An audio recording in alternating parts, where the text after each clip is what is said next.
The Chargers want to trade down, and that is the worst kept secret in the league right now. Actually, you know what? The worst kept secret in the NFL is probably the Vikings wanting to trade up for a quarterback. And the Chargers, they're really one of only like two teams that could be suitors for the Vikings to trade up with. It's really the Chargers and the Cardinals right now. So today, we're going to go over a couple mock drafts of the best case scenario if the Vikings do trade up with the Chargers, see who's going to be there, who we would like to take, best player available and need. So make sure to like and subscribe if you do enjoy this content, bro. It helps me out so much. And let's start off with this very first mock draft. So as you can see, these first four picks went about exactly as we would have expected. Malik Neighbors is on the board, but obviously we are going to trade with the Minnesota Vikings. Here they are. We're just going to do 11 and 23 for 5 because that's, you know, what the base of this trade is going to be around.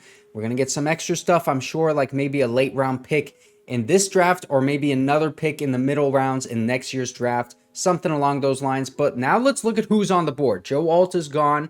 Vikings pick JJ McCarthy and Malik Neighbors. Joe Alt, Rome Odunze is gone, and Fashanu is gone. So that leaves us with best player available, Brock Bowers. And if the Jets do not take Brock Bowers, I'm a huge advocate of this pick. I think something that's very interesting to look at too is the cornerbacks that are available. Terrion Arnold, I think, would be the Chargers pick.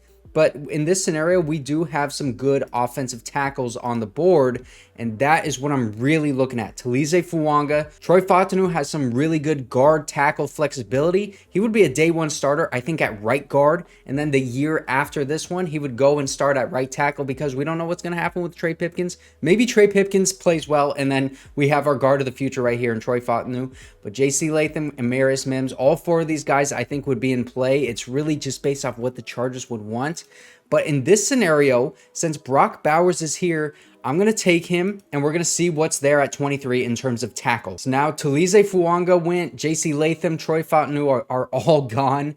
Terrion Arnold is gone, Amarius Mims, and even Tyler Guyton are all gone. Okay, so now maybe like interior offensive lineman would be the way to go here. Zach Frazier is on the board. Jackson Powers Johnson is here. We still have some really good cornerbacks, but I think I can get a good cornerback on the start of round 2 because we're going to be pick 37 still.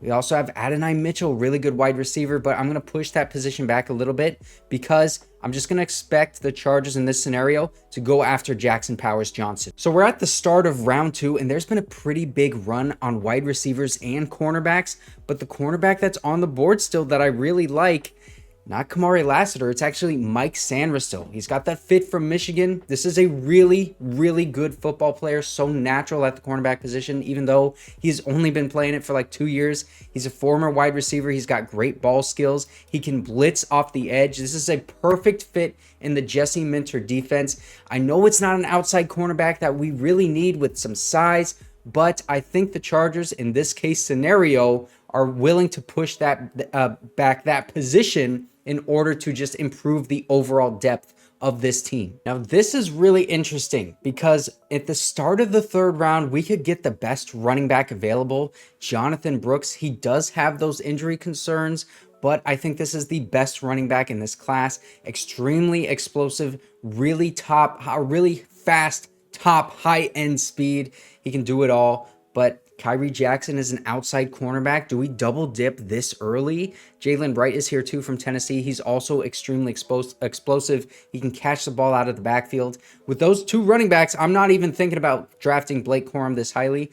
Blake Fisher, though, the Chargers did send their positional coach there, I think it was Mike Devlin, the offensive line coach, to the Notre Dame Pro Day to put some work in with Blake Fisher and Joe Alt. So this could be a pick right here, double dipping on offensive line this early. I'm going to go for the best running back available in this scenario, Jonathon Brooks. We're really going to improve this run game because now we have Brock Bowers, Jackson Powers Johnson, and Jonathon Brooks, the best running back in the class, best tight end in the class, and the best center in the class. So we've got some really good picks in this mock draft. And I'm going to be doing 3 different mock drafts in this video, only going to be doing about 3 rounds. So obviously in this one, we really improve this offense. We still need an outside corner. really still need a wide receiver. But listen, man, if Brock Bowers falls to 11, there is no reason not to take him, because people were talking about the Chargers selecting Brock Bowers at 5 because of how talented he is. He's a great pass catcher. He gives effort in the run game and in pass blocking. I mean, just because he's undersized doesn't mean he can't run block. This guy was going up against some grown men in the SEC at a very young age. He started at Georgia in his very first year. You need to be a dog to start at Georgia as a freshman 18-year-old, undersized, also underdeveloped. I have no worries about Brock Bowers blocking at the NFL level in Greg Roman's scheme. Here we are in the second mock draft, and this is really interesting because Malik Neighbors was actually taken by the Cardinals, so Marvin Harrison Jr. is there. But for the sake of the freaking video, we're not going to take him. We're still going to trade down with the Minnesota Vikings. Just going to take 11 and 23 like we did last time. I'm sure we're going to get more. They picked JJ McCarthy. Marvin Harrison Jr. went 9 to the Bears. Oh my gosh, he fell so far. Rome Odunze went over Marvin Harrison Jr. in this mock draft. That is absurd. So in this last mock draft, we took Brock Bowers, who is still here. Again, we're not going to take him just for the sake of diversity. Taliese Fuaga is here. I think something really, really interesting to think about are these defensive linemen early, because we do need a lot of help on the interior of this defensive line. Byron Murphy Jr., in my opinion, is the best defensive lineman in this class on the interior. He's got extreme pass rush capability, really good run defender. He's a better run defender than Jer'Zhan Newton is. I don't know why PFF has him ranked higher, because I also think Byron Murphy Jr. is a better pass rusher as well. He's got really explosive hands. He can hold his own in the run game, man. For this mock draft, I'm going to take Taliese Fuaga. I also look at Terrion Arnold here, but Taliese Fuaga for this one. And then we're going to see what's there at 23, because one of those defensive linemen might be there at 23, either Jer'Zhan Newton or Byron Murphy Jr. And I'm going to take whoever is there in this case scenario to beef up both the offensive line and the defensive line. Byron Murphy Jr. went 1 pick before us to the freaking Eagles, man. But you know what? We could go corner. Jackson Powers Johnson is here too. That would be crazy to get Taliese Fuaga and JPJ in the first round. But I'm not going to do that because we took him last mock draft. Let's take Jer'Zhan Newton to beef up this defensive line. I would have rather had Byron Murphy Jr.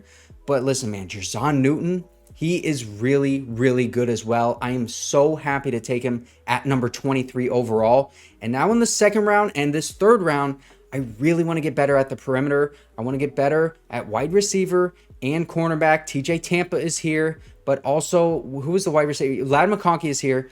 Okay, I'm just going to filter this to be wide receiver and cornerback, because those are the two positions that I'm looking at. And I took Mike Sainristil last time, so I would rather take a boundary corner here if I do take one.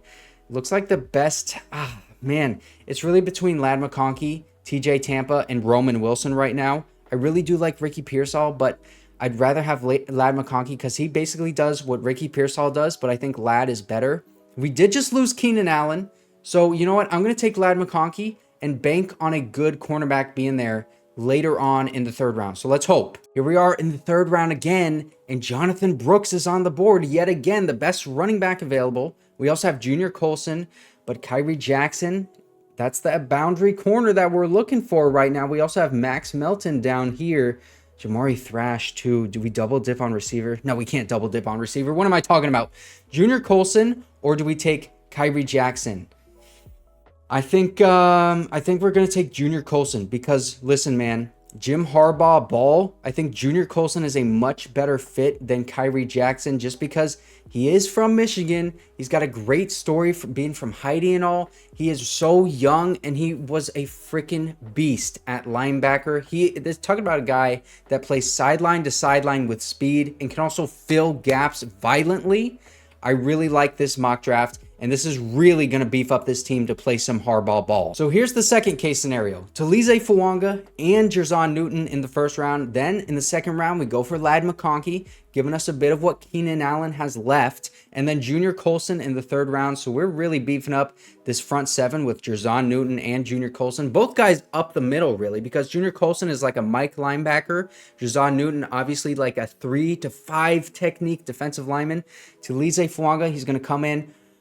I would probably play him at right guard immediately. Keep Trey Pipkins out there at right tackle because I think the Chargers' immediate need at offensive line this year is the right guard. So this mock draft, It looks awesome to me. What would you guys prefer, the first or the second one? Let's do one last one. Okay, I don't know what PFF is doing, but now this is the second time in a row that Malik Neighbors has gone over Marvin Harrison Jr. We are still going to make this trade with the Vikings because that is what this freaking video is about, but I am still tempted to take Marvin Harrison Jr. And look, again, Rome Odunze goes above Marvin Harrison Jr. We got some offensive linemen gone.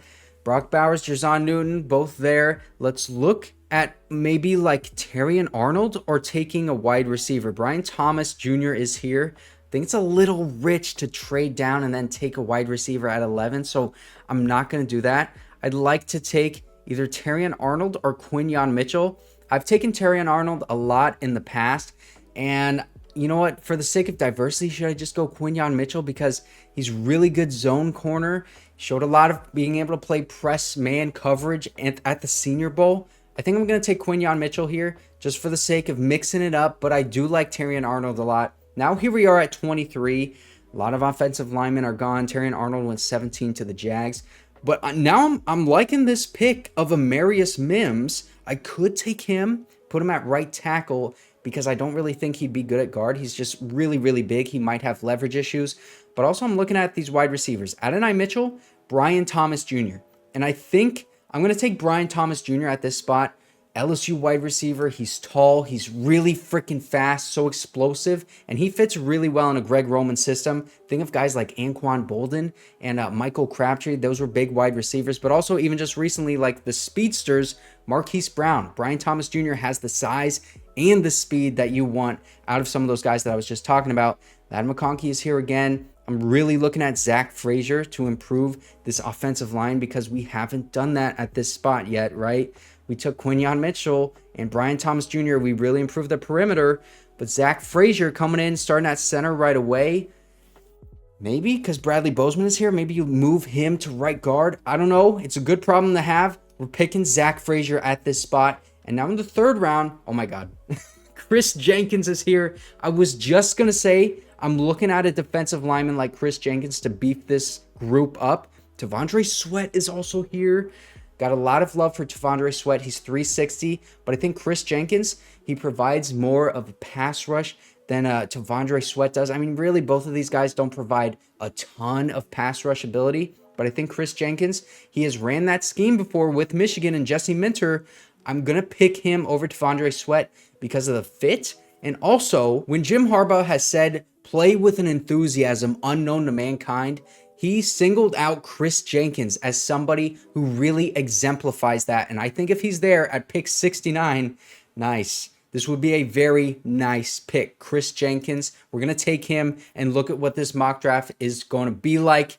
I think this might be my favorite. Quinyon Mitchell, Brian Thomas Jr., and then we beef up the interior of the offensive line and defensive line. So we got two premier players at premier positions on this final one, and then really, really solid high-end players at center and defensive line, interior defensive line. So these less valuable positions in today's NFL, we waited to address those until after the first round. And in the first round, we addressed those premier positions with Quinyon Mitchell and Brian Thomas Jr., two of really some of the best players in this class at their position.